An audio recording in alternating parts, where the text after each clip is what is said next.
Assalamu alaikum. We start lecture number 28 of CS 317 Operating Systems. This lecture deals with a new chapter, Networking and Distributed Processing. We will use chapter number 16 of the William Stallings book for this topic. The first subtopic in this chapter is called Client-Server Computing. What is client-server computing? A client-server environment is populated by clients and servers. The client machines are single-user PCs or workstations with highly user-friendly graphical interfaces like those supported by Microsoft Windows and Macintosh OS. Client-based applications are tailored for ease of use and include such familiar tools as the spreadsheet. Each server provides a set of services to the clients. The most common type of server currently is the database server, usually with a relational database. It enables clients to share database access and uses a high performance computer system to manage the database. The network.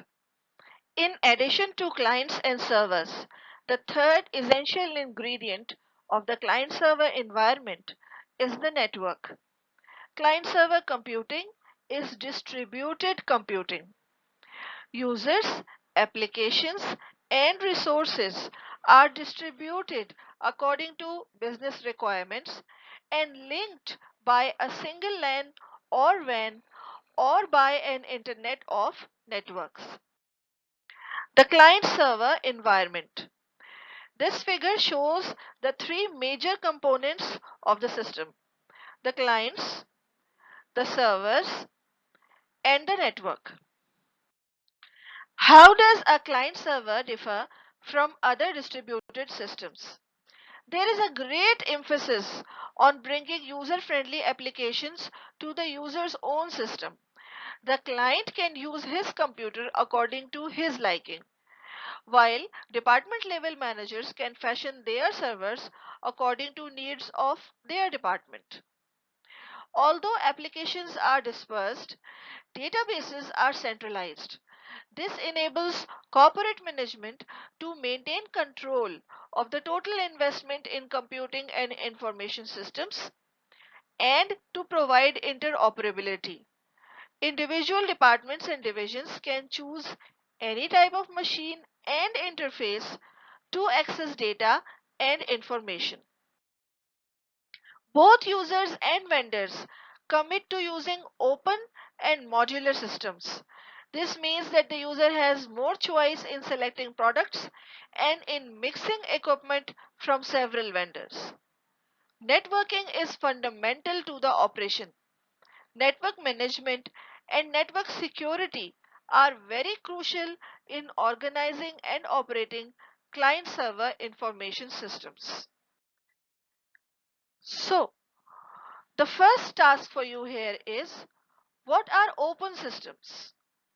And the second question is, what are modular systems? Pause the video, write the answer, and then join me on the other side.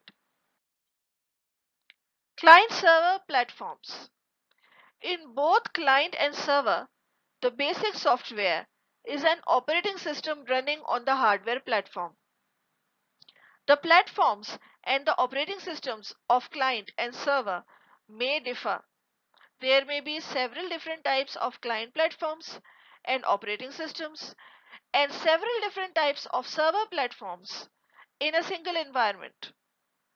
As long as a particular client and server share the same communication protocols and support the same applications, these lower level differences are irrelevant. Interoperability. It is the communication software that enables client and server to interoperate. The principal example of such software is TCP/IP. Distribution of function. The system provides a base for distributed applications. Ideally, the actual functions performed by the application can be split up between client and server in a way that optimizes the use of resources. In some cases, the bulk of the application software executes at the server, while in other cases, most of the application logic is located at the client. Presentation.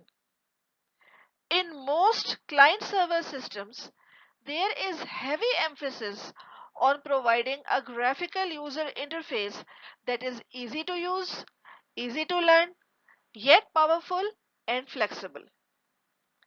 There is a presentation services module in the client workstation that is responsible for providing a user-friendly interface to the distributed applications available in the environment.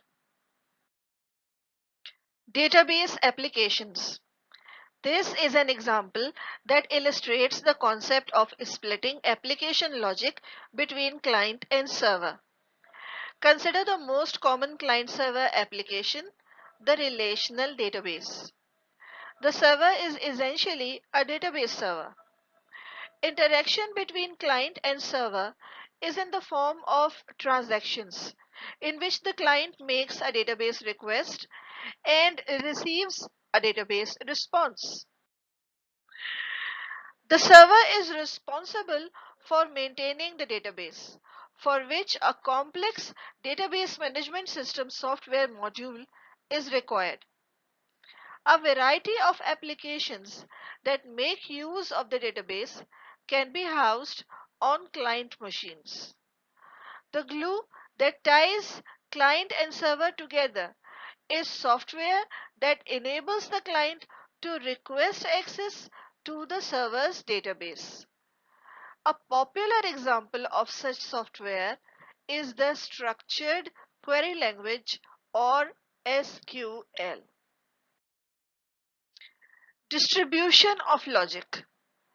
The figure shown here suggests that all data analysis is on the client side, while the server is only concerned with managing the database. Whether such a configuration is appropriate depends on the style and intent of the application. We will explore this idea in the coming slides. Database server. Database logic at server.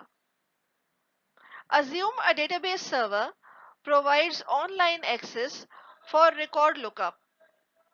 The server is maintaining a database of 1 million records called rows in a relational database. The user searches using several search criteria. This query yields 100,000 records. The user adds additional qualifiers and issues a new query. 1,000 possible records are returned. The client issues a third request with additional qualifiers. The client is actually narrowing down the scope of the query. This yields a single match, which is returned to the client. Advantages of the approach. The job of sorting and searching the database is massive. It requires a large disk or a bank of disks, a high-speed CPU, and a high-speed I/O architecture. Such capacity and power is not needed at the client, and it is too expensive for the client too. Moving 1 million records to the client generates too much network burden. Therefore, the server needs to have database logic that enables it to perform searches on behalf of the client. Database server. Application logic at server. Assume a database server provides online access for record lookup. The server is maintaining a database of 1 million records.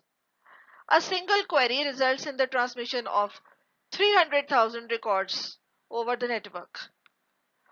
One solution is to move part of the application logic over to the server. The server can be equipped with application logic for performing data analysis as well as data retrieval and data searching. Let us now talk about the classes of client-server applications. Within the general framework of client-server, there is a spectrum of implementations that divide the work between client and server differently. Other splits than the ones shown in this discussion are also possible. These are the things that we need to keep in mind when talking about client-server classification. The first class is called host-based processing. Host-based processing is not true client-server computing. Rather, host-based processing refers to the traditional mainframe environment in which all the processing is done on a central host. Often the user interface is via a dumb terminal. Even if the user is employing a microcomputer, the user's station is generally limited to the role of a terminal emulator. You can think of the server as the mainframe which does all the processing, and you can see that the client is a dumb terminal which does not do any processing. Even if the client has a microcomputer, the microcomputer will not be involved in data processing. The second class is server-based processing. The most basic class of client-server configuration is one in which the client is principally responsible for providing a graphical user interface, while virtually all the processing is done on the server. The user workstation is best suited to providing a user-friendly interface. Databases and applications can easily be maintained on central systems. This configuration does not provide significant gains in productivity. The third class is cooperative processing.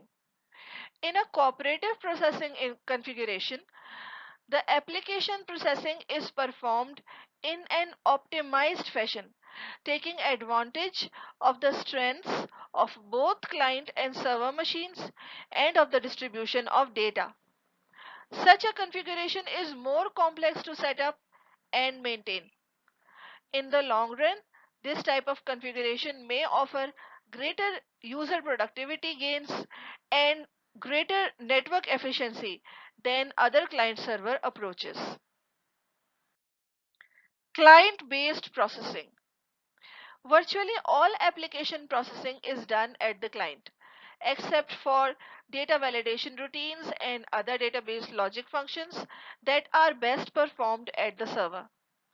Generally, some of the more sophisticated database logic functions are housed on the client side.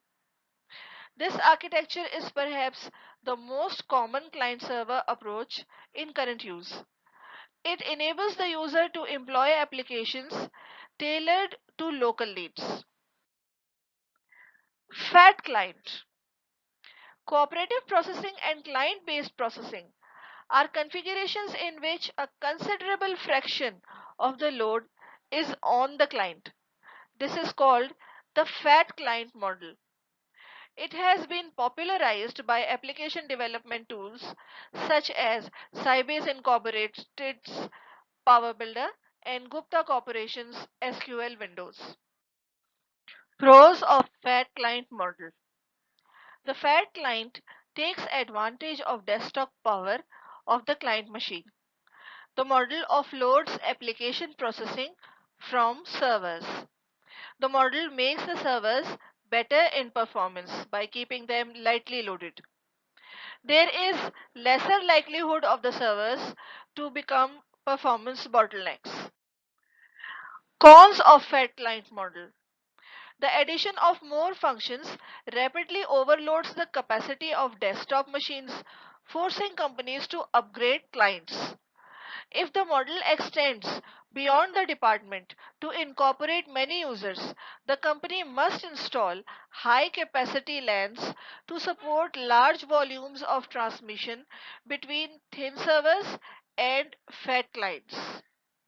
It is difficult to maintain, upgrade, or replace applications distributed across tens or hundreds of clients.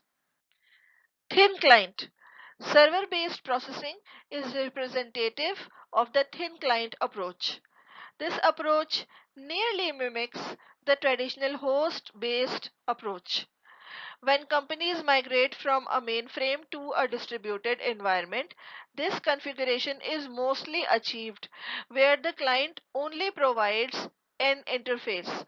So, when they migrate from a mainframe, they change their dumb terminal to a client which only deals with presentation logic. Three-tier client-server architecture.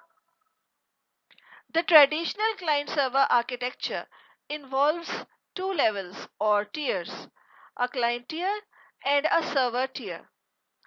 In a three-tier architecture, the application software is distributed among three types of machines: a user machine, a middle tier server, and a back end server. The user machine in the three tier model is typically a thin client. The middle tier machines are essentially gateways between the thin user clients and a variety of back end database servers. Middle tier functionality. The middle tier machines can convert protocols and map from one type of database query to another, merge or integrate results from different data sources, serve as a gateway between the client applications and the server applications. The interaction between the middle tier server and the backend server also follows the client server model. The middle tier system acts as both a client and a server. When it interacts with the client, it becomes a server, and when it interacts with a backend server, it becomes a client. File cache. When a file server is used, performance of file I/O can be noticeably degraded compared to local file access because of the delays imposed by the network. To reduce this performance penalty, individual systems use file caches to hold recently accessed file records. Because of the principle of locality, use of a local file cache should reduce the number of remote server accesses that must be made. File cache mechanism. When a process makes a file access, the request is presented first to the cache of the process's workstation. And here you see file traffic from the process who wants the file to the local cache. If not satisfied there, the request is passed to the local disk. So if the file is not present in the local cache, then we look for the file in the local disk, and this generates disk traffic. If not satisfied there, the request is passed to a file server. So a process on our machine asked for a file. The file was not in our cache. The file was not on our disk. So over the network we sent the request to the server. This generated server traffic. At the server's cache is first checked. So when the request goes to the server, we first look in the cache of the server if the file is present there. If there is a miss, then the server's disk is accessed. So you see disk traffic at the server side. The dual caching approach is used to reduce communications traffic by using client cache, and disk IO by using server cache. If we find the file in the client cache, we will not have to send a request over the network. And if we find the file in the server cache, then we will not have to look in the server's disk. Cache consistency. When all caches always contain the same copies of remote data, we say that the caches are consistent. Consider that you have a variable x and the value of this variable is 2. After some time, there are 5 caches in the system which contain the variable x. Now, if all 5 caches contain the same value of x, that is 2, then all 5 caches are said to be consistent. It is possible for caches to become inconsistent when the remote data are changed. One cache has a new modified version and all other caches contain obsolete copies which are not discarded. This can happen if one client modifies a file that is also cached by other client. Cache consistency problem. The difficulty is at two levels. If a client immediately writes any changes to a file back to the server, then any other client that has a cached copy of the relevant portion of the file will have obsolete data. The problem is even worse if the client delays writing back changes to the server. In that case, the server itself has an obsolete version of the file, and new file read requests to the server obtain obsolete data. The problem of keeping all cached copies up to date to changes in remote data is known as the cache consistency problem.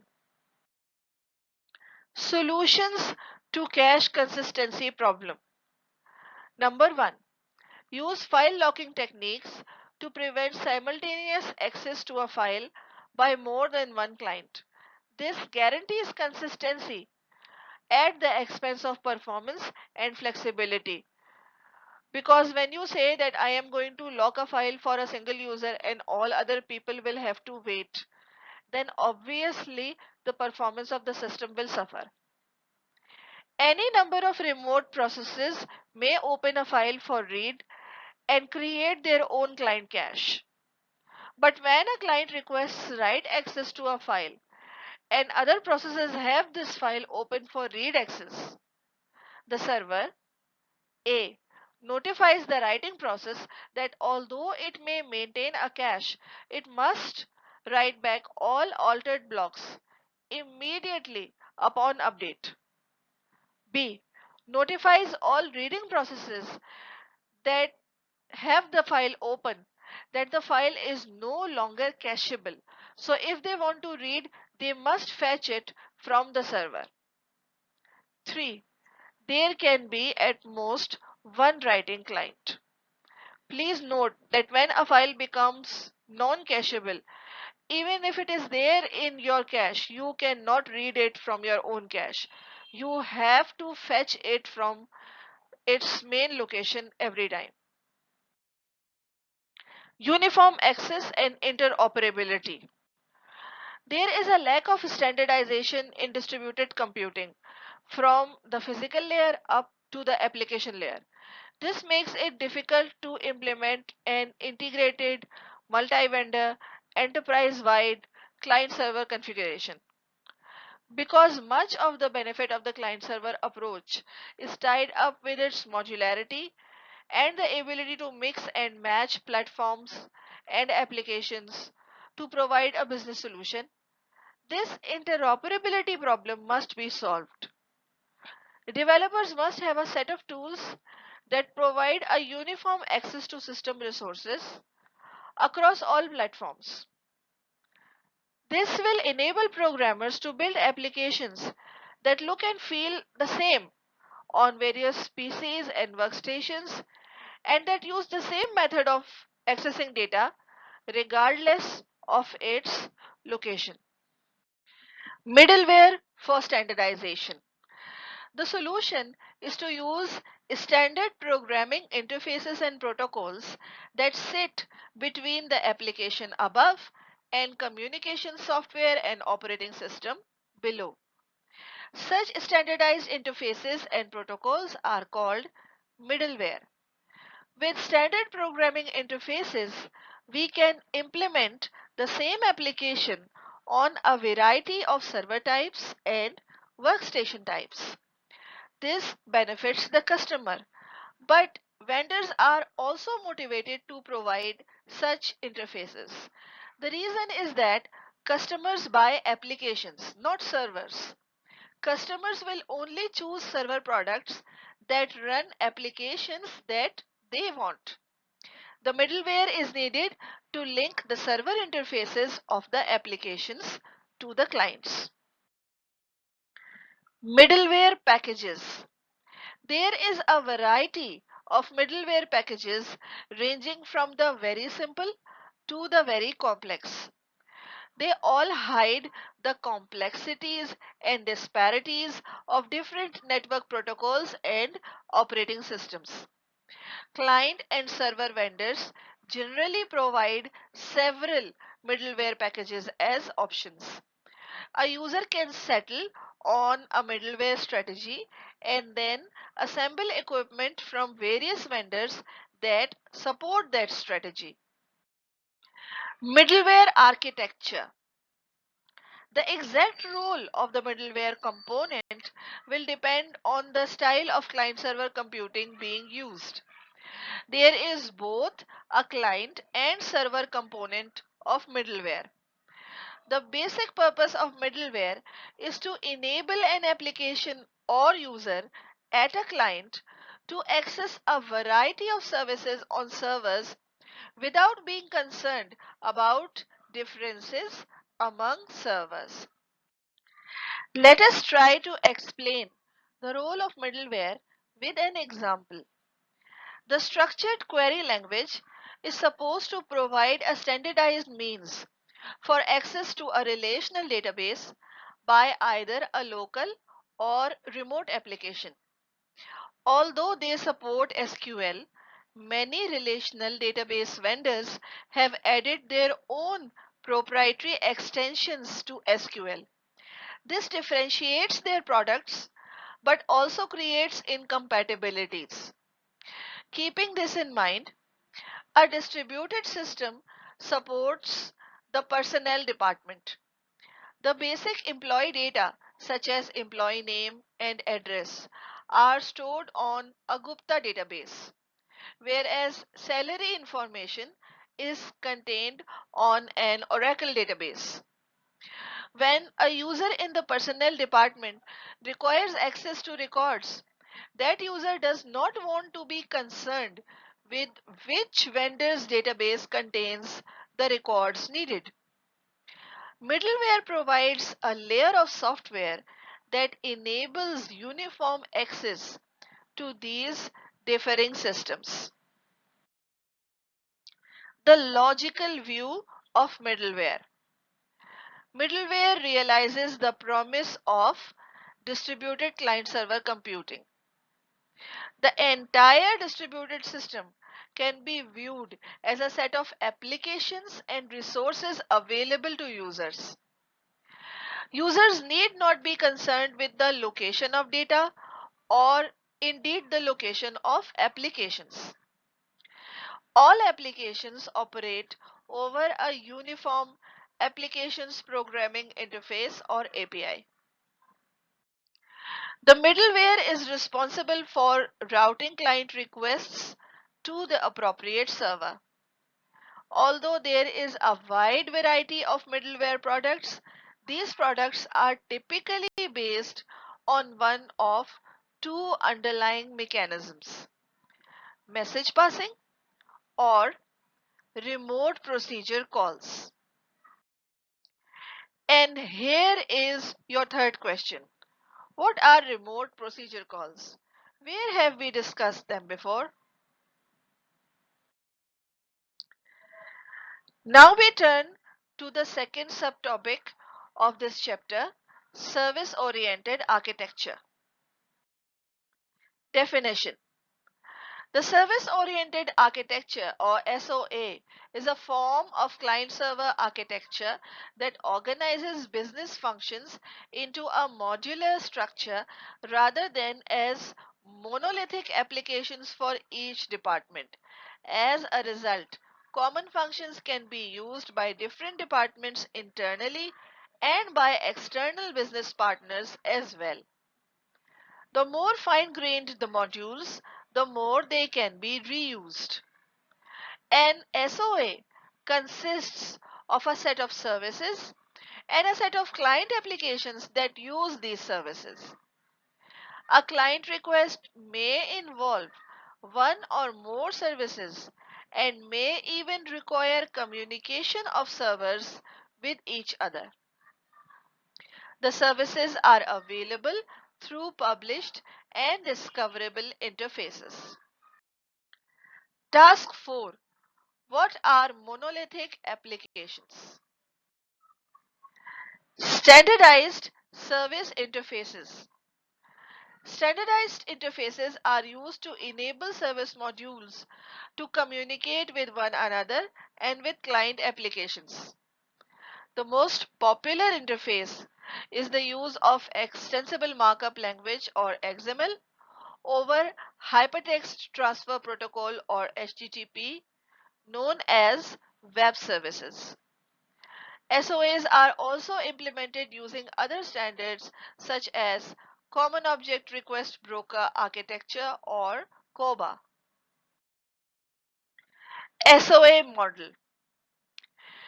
SOA contains three types of architectural elements: service provider, service broker, and service requester. Service provider. It is a network node that provides interface for a software that manages a specific set of tasks. A service provider node can represent the services of a business entity. It can represent the service interface for a reusable subsystem. Service requester. It is a network node that discovers and invokes other software services to provide a business solution.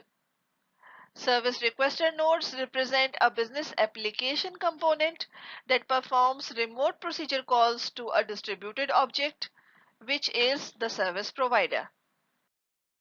Service broker. It is a specific kind of service provider that acts as a registry and allows for the lookup of service provider interfaces and service locations.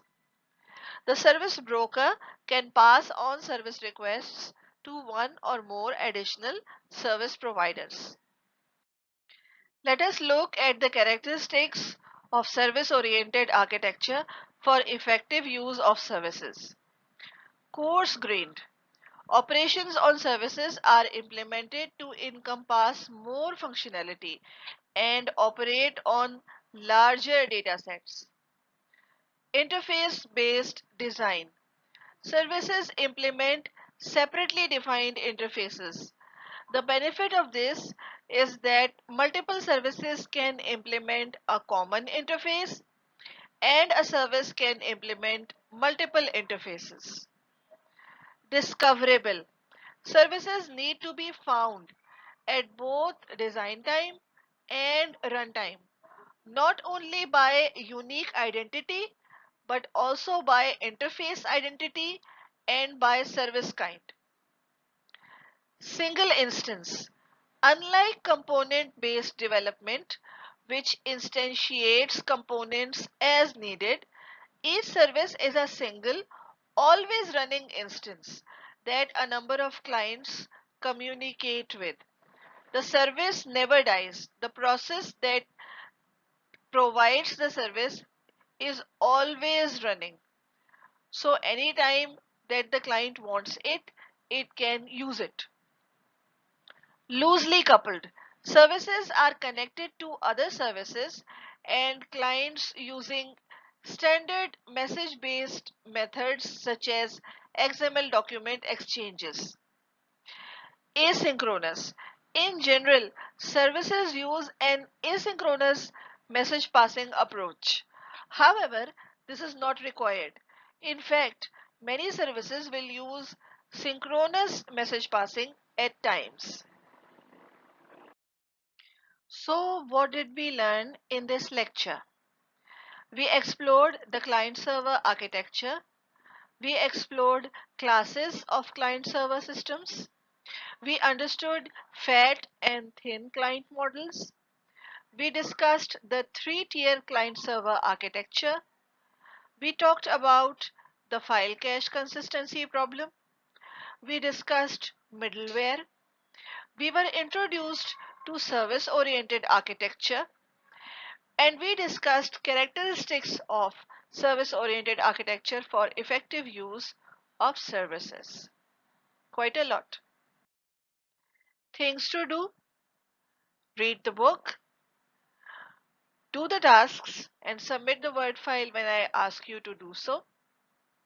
Note your questions and email your suggestions to me. Take care. Allah Hafiz.